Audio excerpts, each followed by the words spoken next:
Hoy, domingo 27 de junio, celebramos el domingo 13º del tiempo ordinario. Y en este domingo la palabra de Dios nos habla de generosidad y de vida. En primer lugar, vamos a comentar la segunda lectura, que está tomada de la segunda carta del apóstol San Pablo a los Corintios. Y luego vamos a hablar de la primera lectura y el Evangelio. Normalmente sabemos que las lecturas de un domingo suelen estar relacionadas entre sí, pero a veces la segunda lectura es un poquito más independiente y tiene más relación la primera con el Evangelio que se proclama. En la segunda lectura, como decía, de la segunda carta del apóstol San Pablo, se nos habla de la generosidad. Se nos dice cómo vuestra abundancia remedia la falta que tienen los hermanos pobres. Y aquí tenemos que entenderlo siempre en un sentido de fraternidad y de hermandad y de la comunión de los santos que tiene la Iglesia, ¿no? No es simplemente que nosotros nos veamos desde un punto de superioridad, que ayudamos materialmente, ¿no? Porque nosotros tenemos abundancia de cosas, ¿no? Entonces ayudamos a aquellos que no tienen, pobrecitos, ¿no? Pero no es así. En la Iglesia nunca es una relación así de superior a inferior, porque todos somos hermanos, todos somos hijos de Dios Padre, ¿no? Y aunque es cierto que en algunos casos algunas iglesias tienen carencia de bienes materiales y pues las iglesias que están un poquito mejor tenemos la obligación de apoyar a aquellos pues, que están pasando más necesidad, no quiere decir que seamos nosotros los únicos que aportan, sino que ellos también nos aportan a nosotros. Y así, por ejemplo, pues todos los misioneros que han ido a Picota, a nuestra parroquia de la Misión, así lo han corroborado y lo han testimoniado, ¿no? Cuando han vuelto a Córdoba, ¿no? Como uno pensaba que iba a dar mucho y luego resulta que lo que ha hecho es recibir mucho.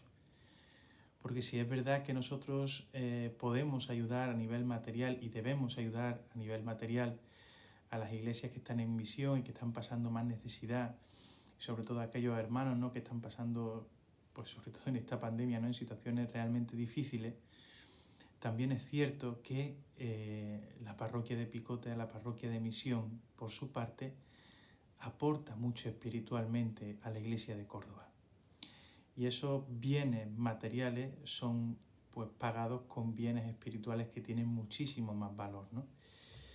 Y por eso digo, cuando una persona, como yo en mi caso, ¿no? Que junto con Antonio Reyes estamos allí de párrocos en Picota, pues hemos recibido muchísimo, infinitamente más de lo que hemos podido aportar. Y eso es lo bonito de la fraternidad, eso es lo bonito de la hermandad, es lo bonito de la comunión de los santos y de la comunión de las iglesias, que siempre colaboramos unos por otros. No somos solo los únicos que damos sin recibir nada a cambio, ¿no? Lo mismo nos pasa con el Señor. Si nosotros somos generosos, Dios siempre nos gana en generosidad. Esta es una frase que siempre he escuchado y que siempre me ha gustado mucho porque refleja ese amor infinito del corazón de Jesús, ¿no? Que nunca se deja ganar en generosidad. Y luego, en la primera lectura y en el Evangelio, como decía, se nos habla de la vida. En la primera lectura, tomada del libro de la sabiduría, se nos dice cómo realmente Dios no crea el mundo, no crea y no nos crea a nosotros para perecer. Dios no crea el mal. Dios, por lo tanto, no quiere la muerte. La muerte es consecuencia del pecado, es consecuencia de ese apartarse del que es la vida, que es Dios, ¿no? Y cómo realmente Dios quiere volver de nuevo a esa situación primera en la que vivíamos en gracia y no teníamos que morir, no tenía la muerte dominio sobre la humanidad, ¿no? Sino que habíamos sido creados para la inmortalidad.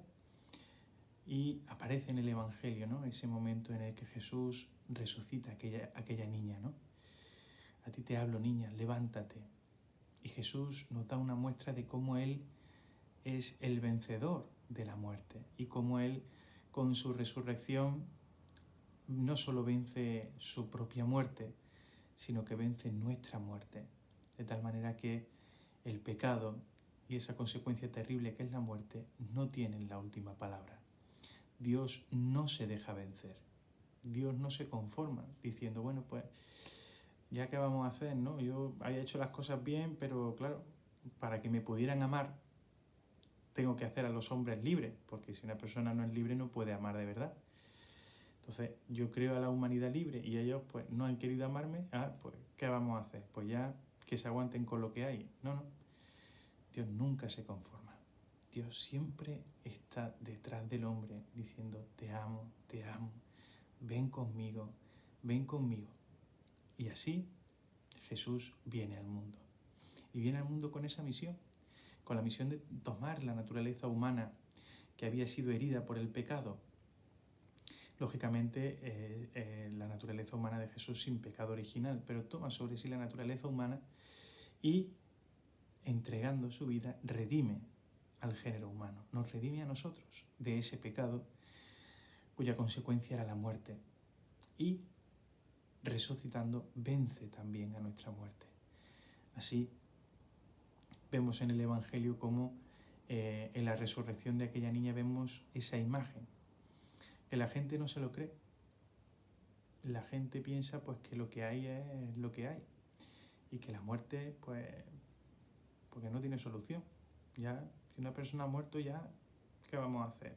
Ya se pone la sabanita encima y ya otra cosa.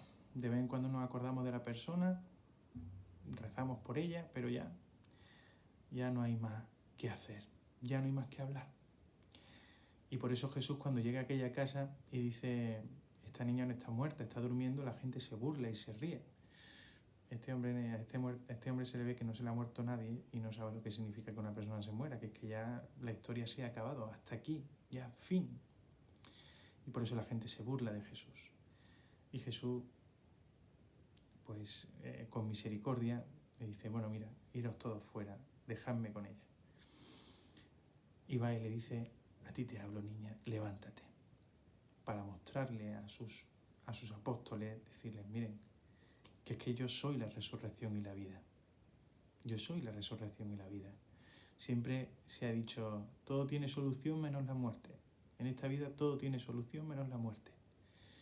Pues nosotros los cristianos, nosotros los que somos seguidores de Jesús y sabemos que Jesús ha resucitado, deberíamos decir, pues desde que Cristo ha resucitado hasta la muerte tiene solución. Y esa es la alegría de la resurrección de Jesús. Y por eso los cristianos celebramos el domingo, porque en la resurrección de Jesús nuestra muerte ha sido vencida. Hoy también, mejor dicho, en este fin de semana, el último fin de semana de junio, en Córdoba suele ser pues el fin de semana de las ordenaciones sacerdotales. Lógicamente es un fin de semana, tanto ayer como hoy, para rezar por los sacerdotes, porque si son cordobeses, si se han ordenado en Córdoba, lo más probable es que su aniversario de ordenación sea por esta fecha, el 26, 27, 28, 29, porque suele ser siempre el último fin de semana de junio.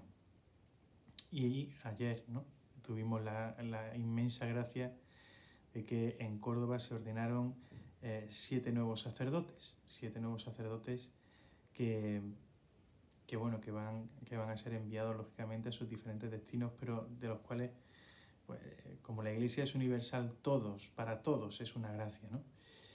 Y es un día para rezar también por nuestros sacerdotes que pues seguramente se ordenaron por estas fechas, ¿no? En el caso de Picota, pues Antonio ayer celebraba su aniversario de órdenes y en mi caso hoy celebro mi aniversario y hace 6 años que me ordené.